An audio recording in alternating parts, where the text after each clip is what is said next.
ஆமாங்க, நாம பார்க்க போறது NES கன்சோல். NES கன்சோல் எப்படி நம்ம ஆண்ட்ராய்ட் போனுக்கு எடுத்துட்டு வருது?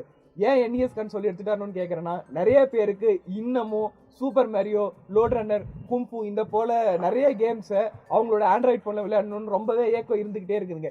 ஏன்னா அந்த கேம் விளையாண்டதெல்லாம் அவங்க வந்து அவங்களோட பொற்காலமா நினைக்கிறாங்க. இன்னும் குறிப்பா சொல்லணும்னா பாரதியார் பாட்டு இருக்கு இல்லைங்களா, ஓடி விளையாடு பாப்பா அப்படின்ட்டு அந்த பாட்டை மறந்து போய் அவங்க வந்து வீட்டுக்குள்ளேயே உட்காந்து வீடியோ கேம் விளையாண்டு அவங்க மனசை சந்தோஷப்படுத்திட்ட காலங்க அது.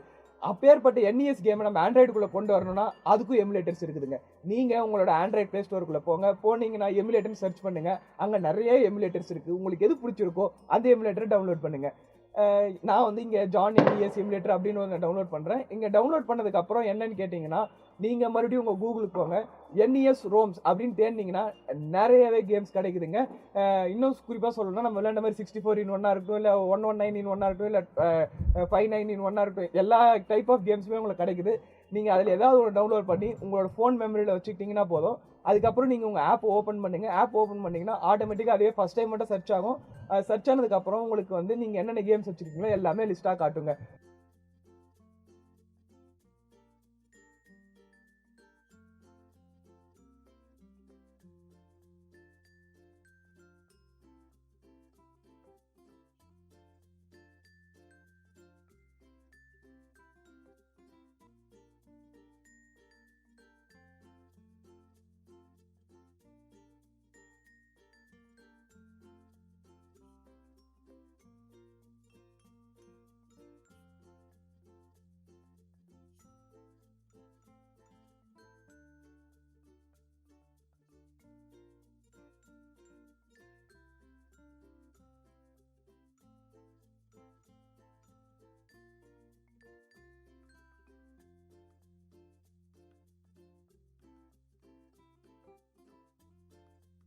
நான் ஏன் குறிப்பா ஜான் NES எமுலேட்டர் யூஸ் பண்ணேன்னா, ஜான் NES எமுலேட்டர் தான் அந்த ஆப்ல மட்டும் தான் நீங்க வெறும் எமுலேட்டர் டவுன்லோட் பண்ணிக்கிட்டு உங்களுக்கு வேணுன்ற கேம்ஸை நீங்க வெளியிருந்து எடுத்துக்கலாம். சில எமுலேட்டர்ஸ்ல எப்படின்னா அவங்களே ப்ரீ டிஃபைன்டா கேம்ஸ் கொடுத்துருக்காங்க. உங்களால வெளியிருந்து கேம்ஸ் எதுவும் யூஸ் பண்ண முடியாம இருக்குது. நீங்க ஜான் NES எமுலேட்டர் மாதிரி வேற ஏதாவது எமுலேட்டர் இருந்தாலும் கீழே கமெண்ட்ல தெரியப்படுத்துங்க. இந்த வீடியோ பாக்குறவங்களுக்கு நிறைய பேருக்கு யூஸ்ஃபுல்லா இருக்குங்க. என்னதான் ஆண்ட்ராய்ட் போன்ல OpenGL யூஸ் பண்ணி பெரிய பெரிய games, high and games, high resolution games வந்திருந்தாலும் இந்த ரெட்ரோ டைப்ஸ் கேம் விளையாடுறதுல ஒரு தனி சுகம் இருக்குதுங்க. அது மட்டும் இல்லாம அந்த கேம்ஸ், ஆண்ட்ராய்ட் கேம்ஸ் எல்லாமே 1 GB 2 GB போயிட்டு இருக்கிற டைம்ல இந்த NES எமுலேட்டர் ஆப் பாத்தீங்கன்னா வெறும் ஒரு 10 இல்ல 20 MB வருது.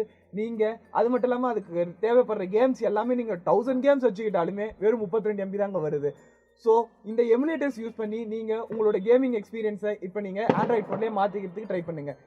பட் என்னதான் ஆண்ட்ராய்ட் போன்ல கேம் விளையாண்டு நம்ம சந்தோஷப்பட்டுக்கிட்டாலும் உங்க உடலுக்கு உழைப்பு கண்டிப்பா தேவைங்க. அதுக்காக நம்ம எல்லாருமே பாரதியார் சொன்னது மாதிரி ஓடி விளையாடு பாப்பா, ஓடி விளையாடு பாப்பா, நீ ஓய்ந்திருக்கலாகாது பாப்பா.